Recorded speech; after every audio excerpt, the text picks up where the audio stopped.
Hello friends, welcome back to another video tutorial from microbiology, and in this lecture we have going to talk about gram staining. So we will be talking about all the requirements of gram staining including reagent and also discussing on principle, procedure and result of the staining. So stay tuned and watch carefully till the end. Gram staining of bacteria. The technique was developed by Danish physician Dr. Hans Christian Gram in 1884. ग्राम अभिरंजन, यह तकनीक विकसित की गई थी Danish physician doctor Hans Christian Gram के द्वारा सन 1884 ईस्वी में. This is useful differential staining procedure in bacteriology which besides determining gross morphology differentiate bacteria into two major distinct groups, Gram positive and Gram negative. जो Gram staining यह तकनीक है, यह एक प्रकार की डिफरेंशियल स्टेनिंग की तकनीक है, इस डिफरेंशियल अभिरंजन की तकनीक है और जीवाणु विज्ञान में इसका बहुत महत्वपूर्ण प्रयोग है, क्योंकि इसके द्वारा किसी भी जीव का जो बैक्टीरिया है, जीवाणु है, उसकी बाह्य आकृति विज्ञान का बहुत आसानी से अध्ययन किया जा सकता है. इसके अलावा पूरे जीवाणु जगत को दो भागों में विभक्त किया गया है इसके द्वारा, ग्राम पॉजिटिव और Gram negative. Principle. This peculiar response towards the staining is related to physical and chemical difference in the cell walls of the two groups of bacteria. सिद्धांत की बात करें तो जो अंतर ग्राम पॉजिटिव और ग्राम नेगेटिव बैक्टीरिया में प्रदर्शित होता है वह दोनों की कोशिका भित्तियों के भौतिक एवं रासायनिक गुणों में अंतरों के कारण प्रदर्शित होता है. इसका सिद्धांत क्या है कि जो ग्राम पॉजिटिव और ग्राम नेगेटिव जीवाणुओं की कोशिका भित्ति में भौतिक एवं रासायनिक अंतर पाए जाते हैं, उसी के आधार पर दोनों समूहों का वर्ग निर्धारण होता है. In gram negative bacteria the cell wall is thin, multilayered, containing high lipid contents which are readily dissolved by alcohol, resulting in pore formation in the cell wall, facilitating the leakage of the crystal violet iodine complex and resulting in discoloration of gram negative bacteria which takes safranin and appears red. अगर ग्राम negative bacteria की कोशिका भित्ति की बात करें तो यह पतली कई परतों में और अत्यधिक वसीय या वसा की अत्यधिक मात्रा इसके अंदर पाई जाती है, जो कि आसानी से अल्कोहल के द्वारा घुल जाती है. और इसकी कोशिका भित्ति जब अल्कोहल के द्वारा घुल जाती है तो आसानी से जो क्रिस्टल वायलेट और ग्राम आयोडीन का कॉम्प्लेक्स बना होता है CVI, वह आसानी से बाहर निकल जाता है और एक पोर या गड्ढे का फॉर्मेशन हो जाता है, जिसके कारण ग्राम नेगेटिव बैक्टीरिया की कोशिका भित्ति जो ग्राम स्टेन है उसको ग्रहण नहीं कर पाती, उसका प्राइमरी स्टेन ग्रहण नहीं कर पाती है. उसके बाद जब इसका दोबारा काउंटर स्टेन सैफ्रेनिन के द्वारा होता है तब वही गड्ढे सैफ्रेनिन से भर के और लाल रंग के दिखाई देते हैं. अत्यधिक वसा के कारण ग्राम स्टेन को ग्राम नेगेटिव बैक्टीरिया ग्रहण नहीं कर पाती है और ग्रहण कर भी लेती है तो वह अल्कोहल के द्वारा घुल जाता है और जो ग्राम स्टेन है वह बाहर निकल जाता है, जिसके कारण वह सैफ्रेनिन के द्वारा लाल दिखाई देता है.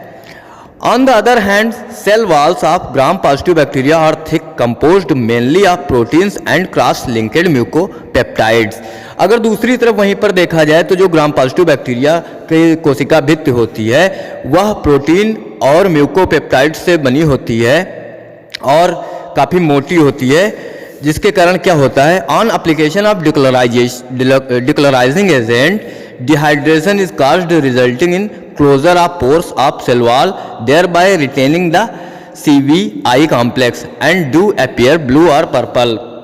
अब जब वहीं पर ग्राम पॉजिटिव बैक्टीरिया पर डिक्लोराइजिंग एजेंट प्रयोग किया जाता है तो क्या होता है कि कोशिका का डिहाइड्रेशन होता है, उसमें जो जल के मॉलिक्यूल्स होते हैं वो बाहर निकल जाते हैं, जिसके कारण क्या होता है कि जो उसके गड्ढे होते हैं, पोर्स होते हैं कोशिका भित्ति के, वह बंद होने लगते हैं और जो क्रिस्टल वायलेट आयोडीन कॉम्प्लेक्स बनता है वह उन्हीं गड्ढों में रुक जाता है, जिसके कारण इनकी कोशिका भित्ति बैंगनी या वायलेट या पर्पल दिखाई पड़ती है.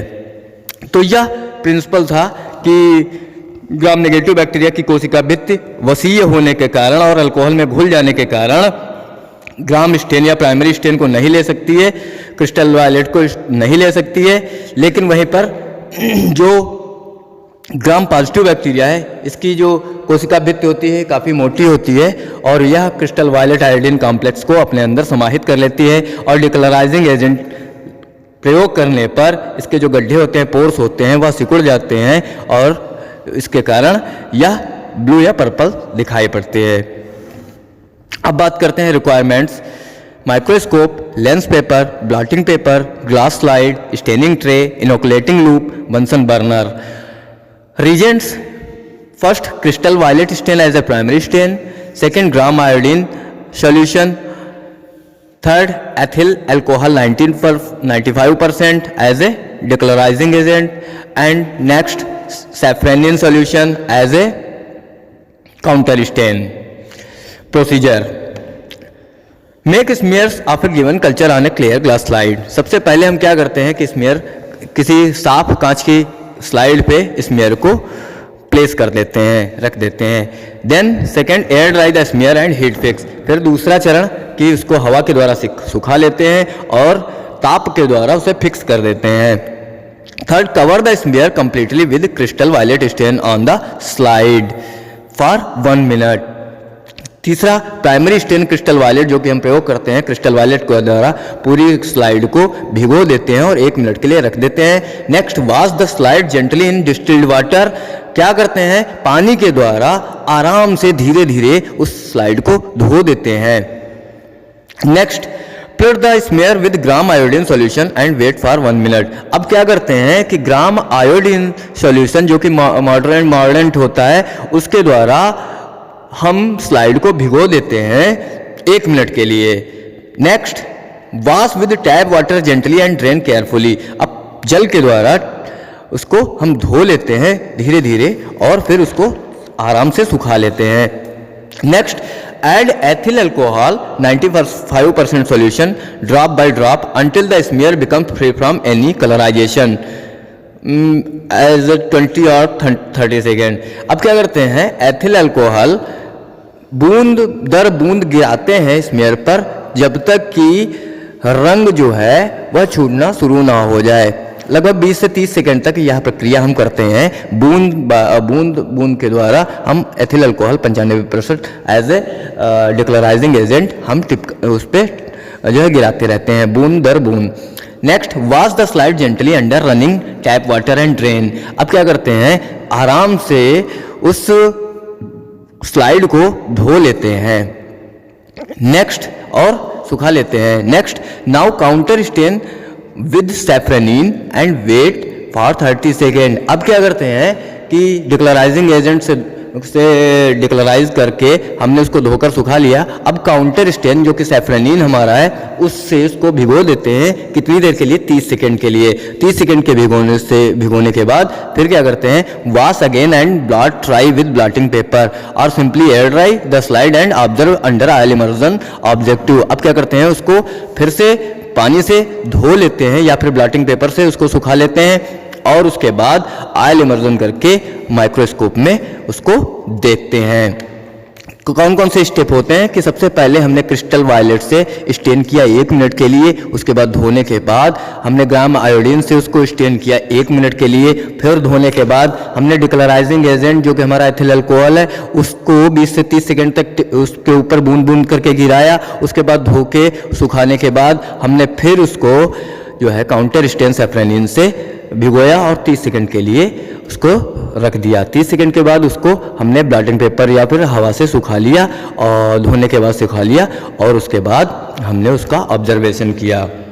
Result, bacteria that appear blue और वायलेट और purple are assigned as a Gram positive while as those appearing red or pink are assigned as gram negative।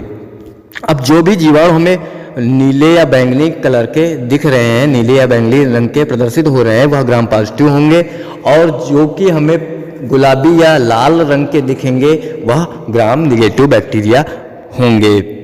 So friends, this is the method of gram staining of bacteria. Please be kind enough to hit the like button, also subscribe channel and press the bell icon for upcoming videos. Thanks for watching. Bye bye. Have a great day.